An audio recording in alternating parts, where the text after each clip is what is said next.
most of the time you're gonna have to cut into the wall a little bit right there with the knife or with the oscillating tool or something, so that your countertop can go into that corner a little bit, so it butts nice into the wall here. So today is Friday. I haven't recorded in since Wednesday. Wednesday I didn't do much. But those back 2 bedrooms now have flooring in them, but we're sleeping in those, so I'm not going to show you. Then Annalyn was here again yesterday, and our hallway is all painted with our finished color, alabaster. And then our whole living room walls are painted all the way up to the edge of the kitchen. And then the outside 3 feet maybe of our ceiling is painted too. She just didn't get the whole ceiling yet because she was doing the corners and working out from there, I suppose.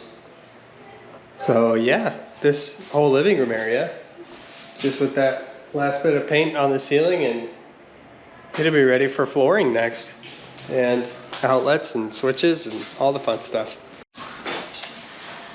Forgot to show you the bathroom. Look at this.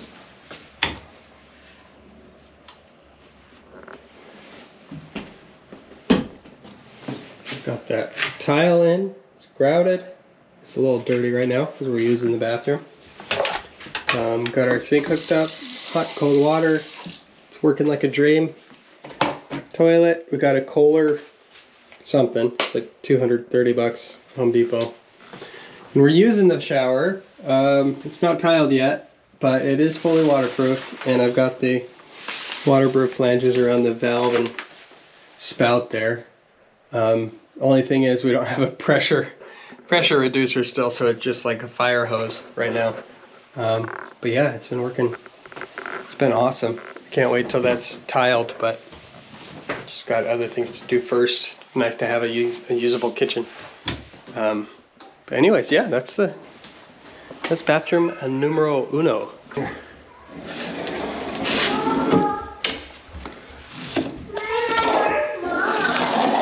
She's in the room with Abel, doing schoolwork.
So you could see for depth gauge, to make sure that I'm all with my self leveler, that I'm actually getting level. I've got this marked to the highest point on my floor, which is over there. Fortunately, this whole floor slopes down that way. But I just use this, put a screw in, and get it to where it's right at or below, just at or just below the laser level, somewhere in there. And I've got these spread all over the place. Got like 15 of them in there, maybe more than that. But since the whole floor drops off this way, I think I'll level it. I stamped these chalk lines where the edge of my cabinets are, so I'll definitely make sure that it's level all the way wrapped around here to the edge of my countertop, which is that line on the wall there. But then I think I'll carry the level all the way to my refrigerator end panel, which I've got marked right there. And then I think I'll nail a board down right there along the edge. So just level up to there, because it's like a 3/4 inch drop. So I'll just do a little shelf there, and the end panel on my fridge will cover that, so that you won't see it. And then this will still be in plane with each other. So yeah, I'll just have it level here, a step down basically, that'll be hidden by my end panel, and then I'll, to the edge here, I'll float it this way and kind of float it around. So right here where my fridge end panel comes out, the fridge will be about to there. So I'll make sure it's all level, and then I'll let this float, and I'll float it like, you know, 18 inches or 2 foot out. That way my flooring has a continuous path.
So I'm not gonna get a lot of recording on the rest of this job just because I've moved into the house with my kids and wife.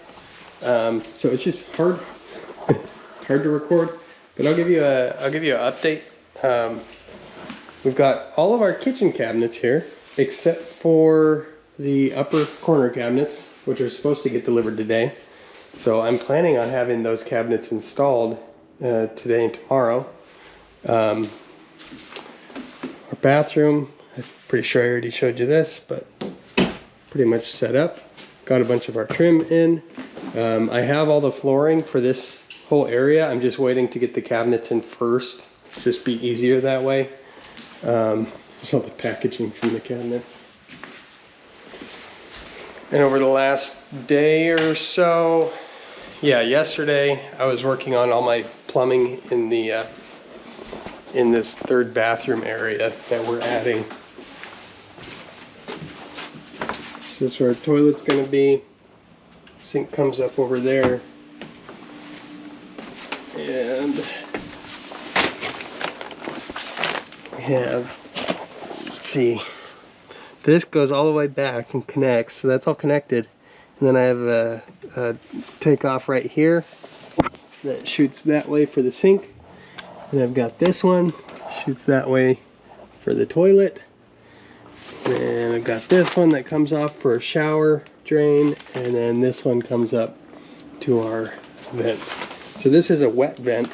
Starts over where the sink comes off and then ends here above the 2 laundry drains. Because I'm doing 2 stackables. Gas stackable washer dryer there, electric one over here. So I'll have the 2 drains coming off that double, whatever that is, sanitary tee, double sanitary tee. So that's where we're at there. I also got I had the PEX water supply lines that had come up right here, but that spot doesn't work because I had to get my drain fit in there. So I cut them back just behind this joist right there and put some valves on them so I could control this bathroom separate from the rest of the house, so it's easier to work on it. So yeah, I'm gonna get the drain lines connected. And then after the drain lines will probably be the vents, the exhaust vents for the dryers, because I've got to pop one down probably here, and they're going to send out the side of the house. I have to pop one down right over there too. So I'll probably do those after the drain because they'll take up a lot of space, and then do my water lines. We picked up a washer and dryer unit from Facebook Marketplace, an electric one. So we have it. I just got to finish getting it hooked up. And then we've got all of our kitchen appliances too. There's our refrigerator. We just have it here for now until we get the kitchen sorted, which will be very soon. And then I got a dishwasher, a stove oven combo, and a microwave, all of the same set, stainless steel, for $500, which I thought was a great price because they're in good condition. And then this was given to us by Alyssa's family, in-laws, and it's the same brand as those other kitchen appliances we got, and color, same stainless and same brand GE. So it's gonna all look like it's one set that came together. Anyways, I just ramble, but maybe I'll be able to get some time lapses when we're doing anything significant. Cabinets and maybe the mini splits, maybe some trim, but that's mostly going to be it for the most part as we come to the finished stage of the project. So anyways, I'll get to it.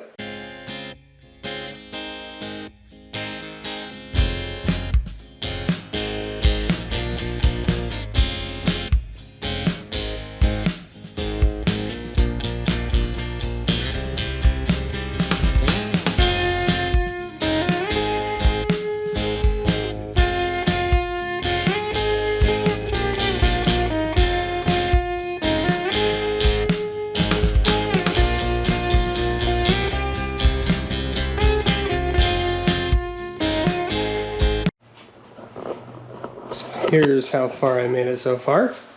I had a friend, Jake Smith, came and helped me set some of these. He was here for a couple hours. And then I got the corners in. Everything's pretty well leveled off, even though the walls are a little bit wonky. As you can see right here, especially that gap and it's tight at the top.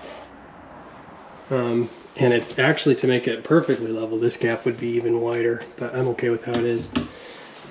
Also, this is getting tile, so that's all going to get hidden. So it's not a big deal. But if you're not doing tile, you could use a piece of scribe. Just a little piece of trim, and line the edge of the cabinet with it. It looks real good. It matches the same width as this. These lowers are in, and turns out I did not order all my cabinets. I left some of them out. We were going to order them at Lowe's, and then we switched to Home Depot, and I had some in my cart and then switched and thought I already had them but didn't. So I have a pull-out trash cabinet, which is going to go over here at the edge of the kitchen. But then I have 1, 2, 3, 4 more lowers that I didn't even order. So I've got to go pick those up tonight. I'm going to wait till it's not so crowded. Yeah, it's our progress. It's coming along nice. Just have to fasten these in and we're good to go. I don't know how I'm going to fasten this to the ground yet. What I may do is put a 1x2, screw that to the ground, and then maybe screw the end panel into it at the bottom. Put a spacer right here to make the spacing right. So installing these lower cabinets, I really like putting a floor leveler down first, which is there, because it helps tremendously. You can almost just set the cabinets on the ground, fasten them to the wall, and they're good. But you still have to check everything, because there's some variations. The self leveler isn't always exactly perfect, and the cabinets are not always perfect. Unless you get very nice cabinets, then maybe they'll be perfect. But these are cheap cabinets. But you could fix that.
I'm gonna put my valves on here first though.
Okay, I'm about ready to cut my first, well, I already did that one, but my first piece of countertop over here in the corner. So, one thing you want to make sure of here, well, let me rephrase that. Always keep in mind, there's going to be some buildup in your corner here. So for your countertop to sit square with the cabinets, most likely, most of the time, you're going to have to cut into the wall a little bit right there with the knife or with the oscillating tool or something, so that your countertop can go into that corner a little bit so it butts nice into the wall here. And then if your walls are not square with each other, then, I mean, same thing. You just have to cut a little deeper there so that your countertop can come all the way there.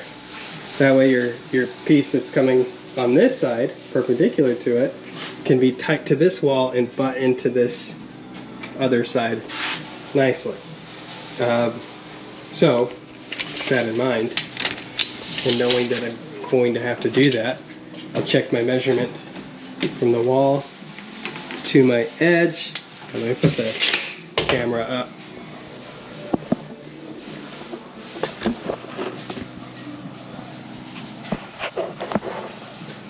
Gonna check my measurement from the front face of the cabinet, tight to the wall, and I'm 44 3/4. No, sorry, 7/8. 44 7/8. And I want it to be right on that edge, because this is where the range is going. If you're overhanging, like right here, I like to go a 1/2 inch 1/2 inch past this, right? And that leaves it about a 1/4 inch overhang right there. It just leaves a nice little lip right there. Just looks cleaner. You could even overhang this more. You could go out 1 inch, 2 inches, whatever you want to do. But this makes it so it matches the front pretty well, because there's the doors on here. So it's about a 1/4 inch over this, and it's about a 1/4 inch over the front of the doors too. So that's preference. Preference, cosmetic, decorative, I don't know, whatever you want to say. 44 7/8, and here in the back corner, I need a 1/4 inch past this, so that's 44 3/4. So that means my corner here is an 1/8 inch further this way than the side there, because it's built up, just like I said. So I'm going to cut the countertop to this measurement, and then cut into the wall an 1/8 inch to sit so the countertop will sit in that wall just a little bit. That way it'll butt in nicely right here and to the next piece there. But it's always good to verify and make sure you're at least close, so that you know you can make it work. So 44 7/8, maybe skinny, just a little shy of 7/8, 16. 44 7/8 minus. Okay. I'll transfer that over here. Now these countertops always cut upside down and cut towards the back edge of the countertop. So this is the back edge, so I'm going to cut this direction, because the way that the teeth are on the saw,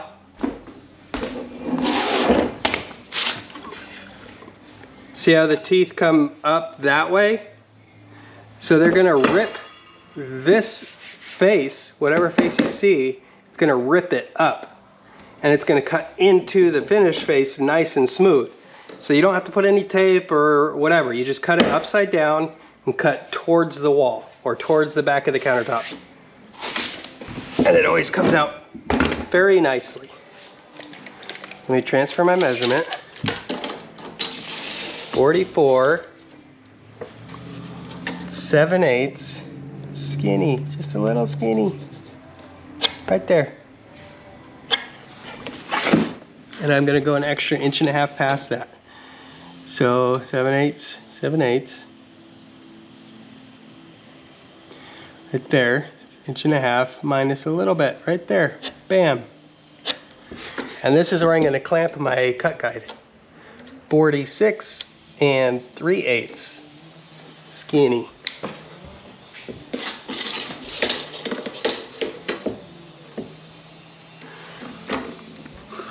.46 3/8, skinny.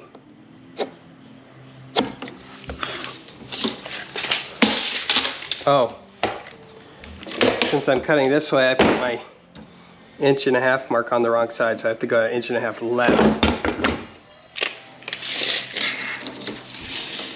Because the guide on my saw is 1.5 inches to the blade, so I'm going to go 1.5 inches this side for my cut guide. 1.5 inches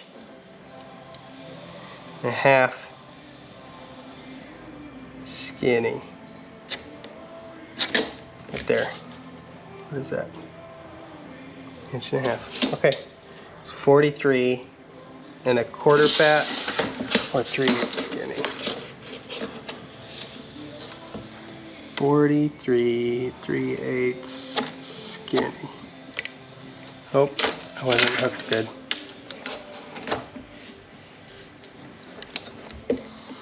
.43 3/8 skinny. Remove that. Remove that. I'm gonna clamp my straight edge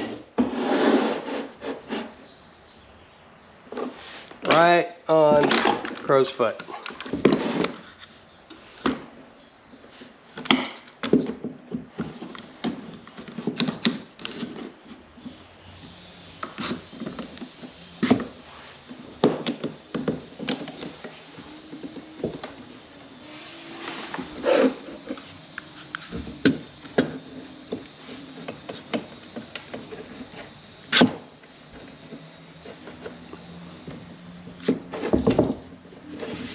I need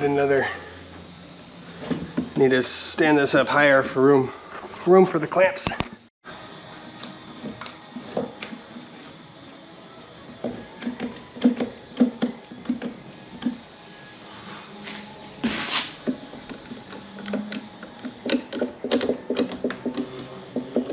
All right, good with that.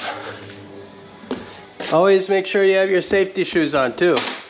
Important. I have my cut depth set, so I'm not going too far. I'll just check the blade right there on my mark. That looks perfect. I'm gonna go nice and easy, and I'm gonna keep an eye on my straight edge here and just kind of hold it. So make sure it doesn't shift.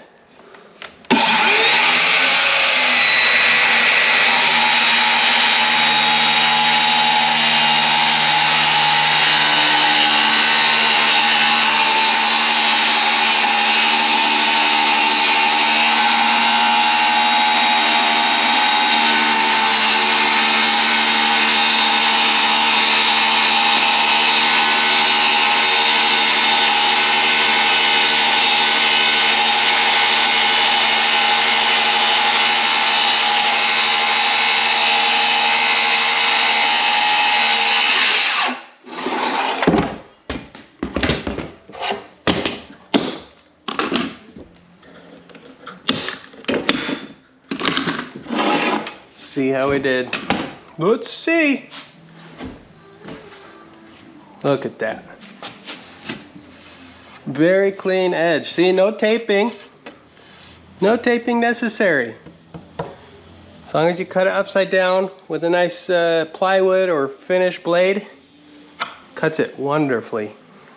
And then you have a little chipping on this side. See, the blade rips through on the top side of whatever you're cutting and leaves a smooth finish on the bottom side of whatever you're cutting. I did go a little too fast at the beginning. Got a little blowout right there. If you just go nice and easy, that doesn't happen. That's my fault. Okay.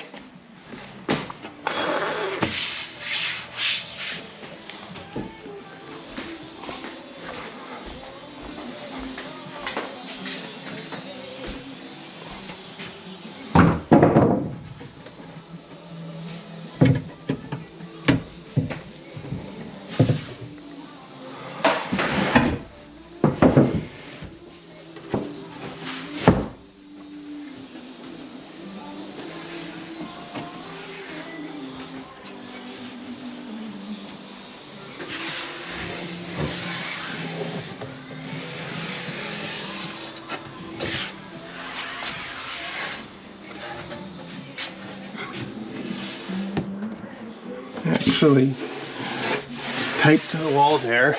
I probably,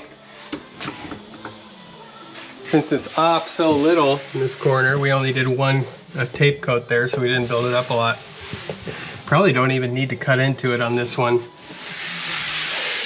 But I'll cut my next piece here and glue them together here in the corner, and then I'll check it to make sure that it's tight along here, tight there, and I can cut into that corner however I need to make sure both countertops tight to the wall.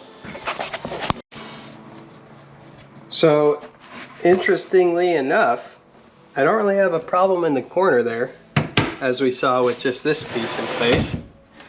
Okay, came together nicely. What I do have a problem with is right here, I have a bulge in the wall. See this? It's pivoting right here on this stud. You can see where that screw is.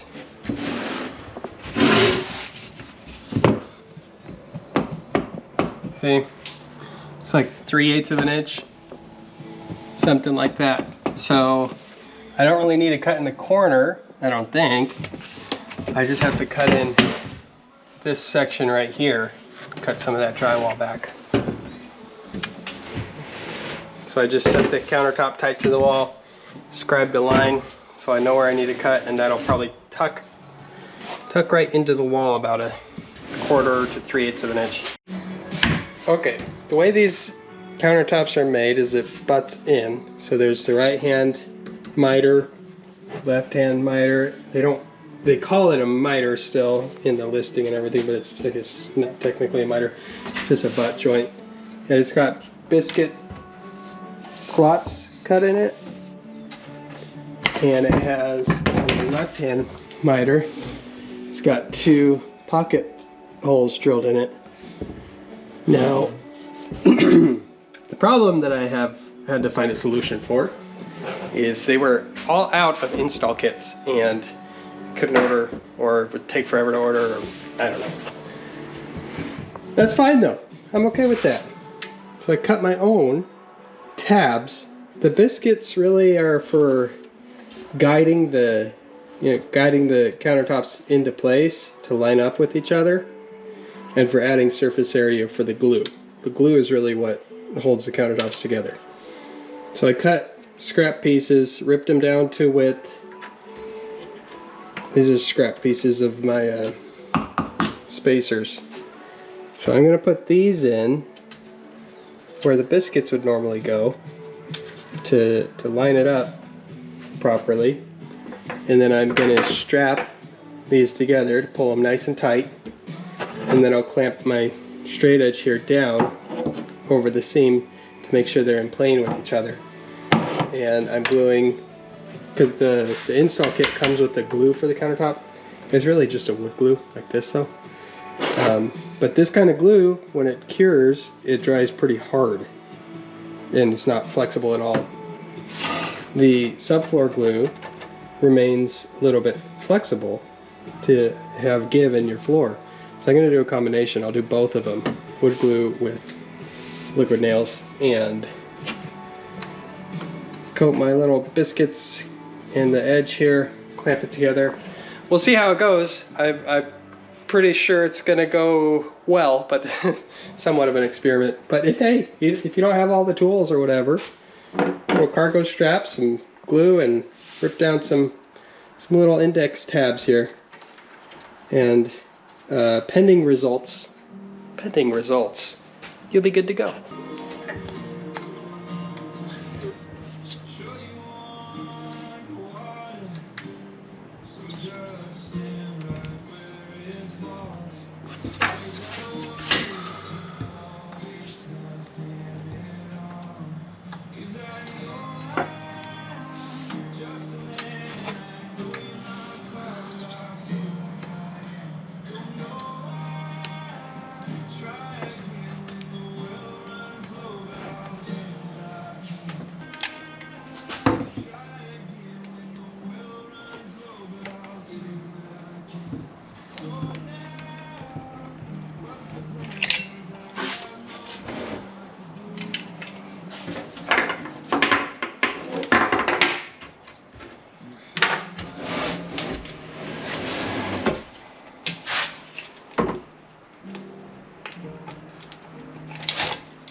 Tripping all over. Man.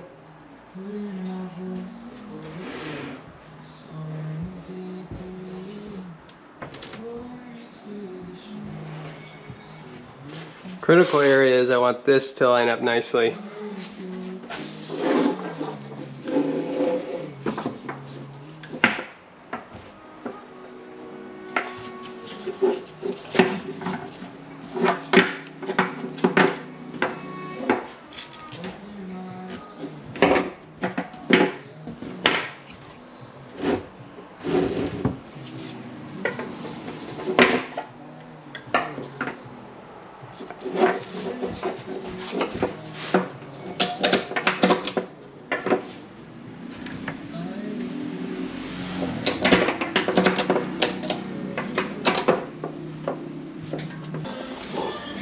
I did get my countertops cut.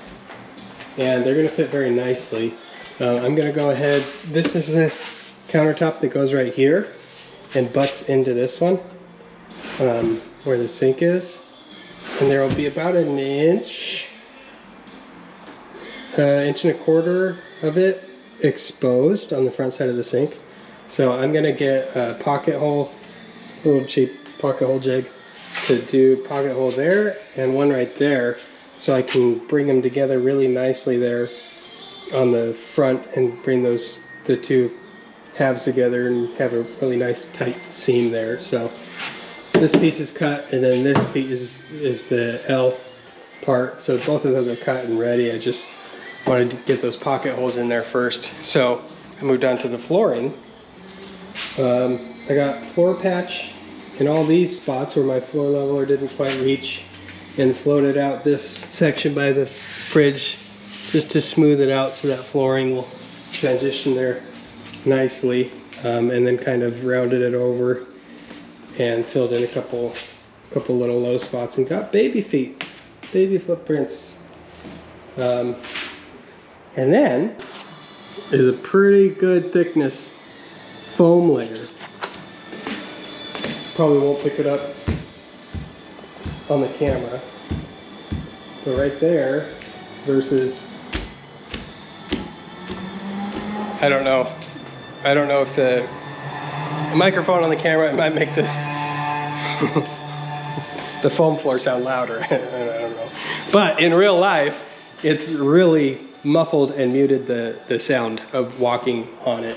And then you leave it about a 2-inch overlap there, and that allows it to block any air going underneath your baseboard into the other room over, so it acts as another sound barrier in between rooms. So I'm going to leave this in place and put my baseboard over it, and it's waterproof too, I guess. Obviously not right there, it's just where I cut it around the corner, but it's going to help to keep the air moving between the rooms less, so that there's less noise transfer. And yeah, I'm rambling. Anyways, I'm going to keep letting some out.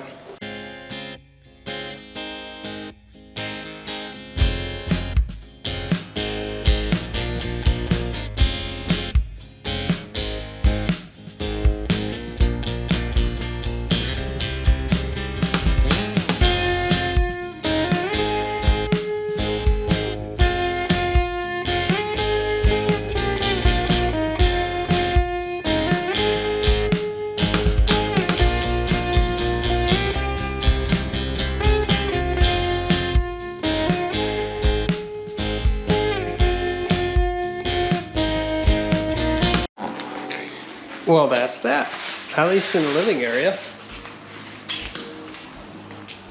You want to make sure that these foam pieces, they don't overlap.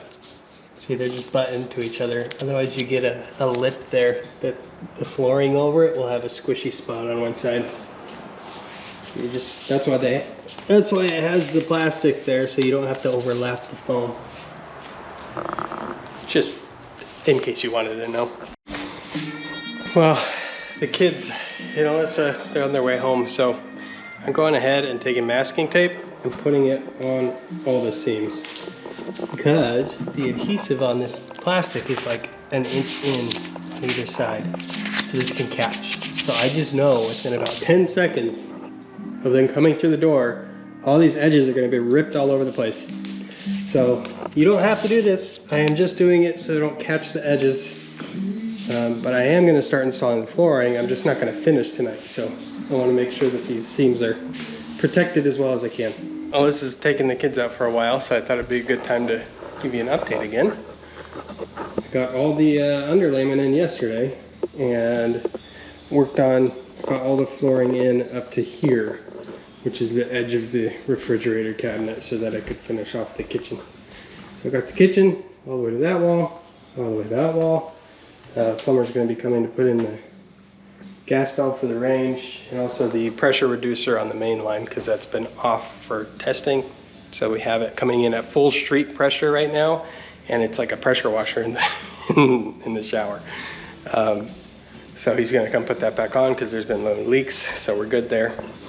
But for laying out the flooring, I've been doing it like this, where I'll get like, how many rows do I have? 7 rows going, and I'm laying out all of the flooring and trying to catch any duplicate patterns right next to each other. Like here's a great example. There's that knot, and there it is right there again. So what I'll do is I'll just take this one and swap it out.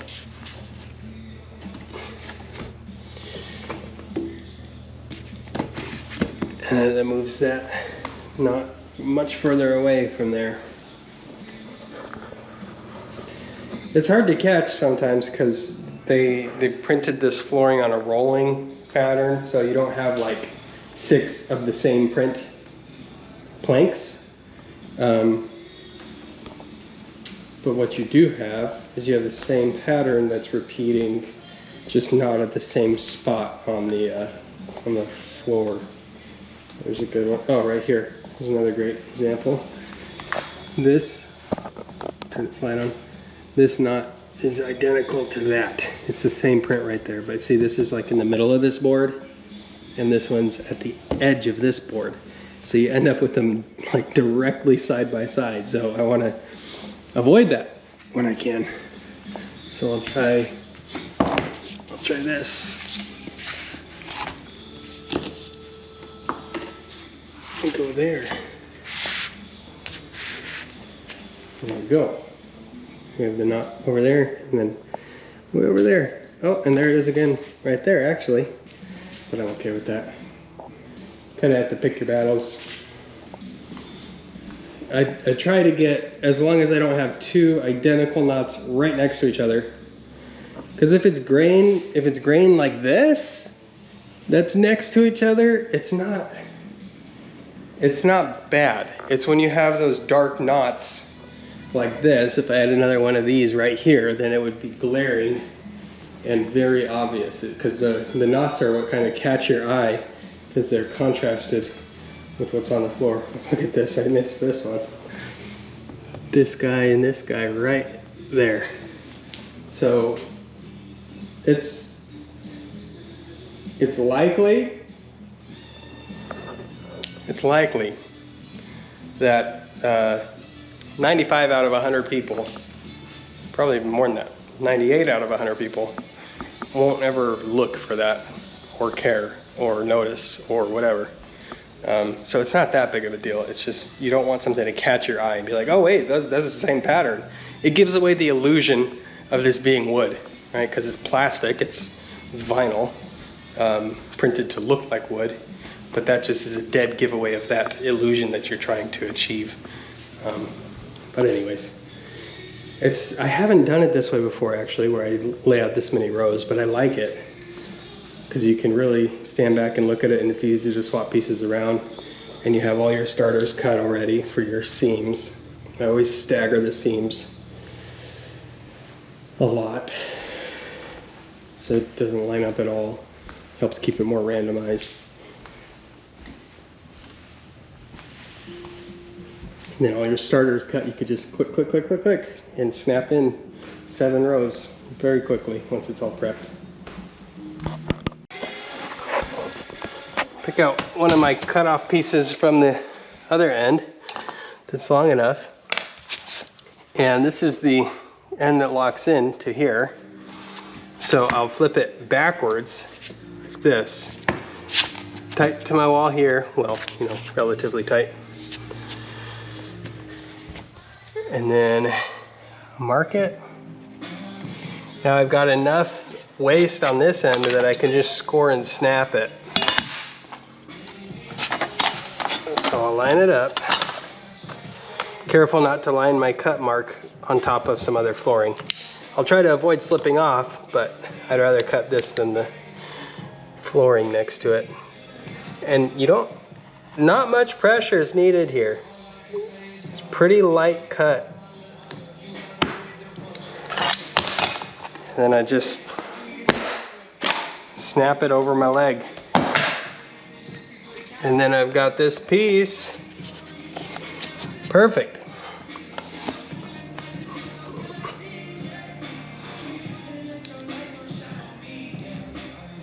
Let me pause this.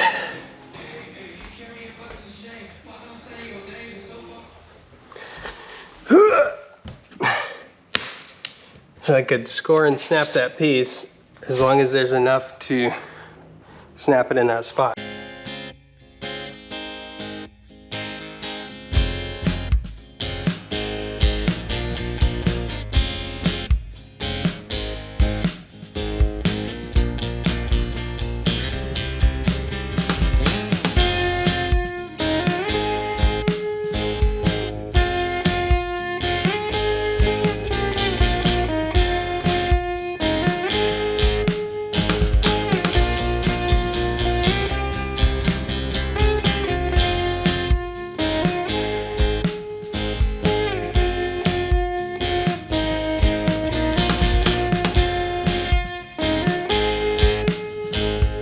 Is make sure you leave an expansion joint, and it's very easy to install once you get the hang of it.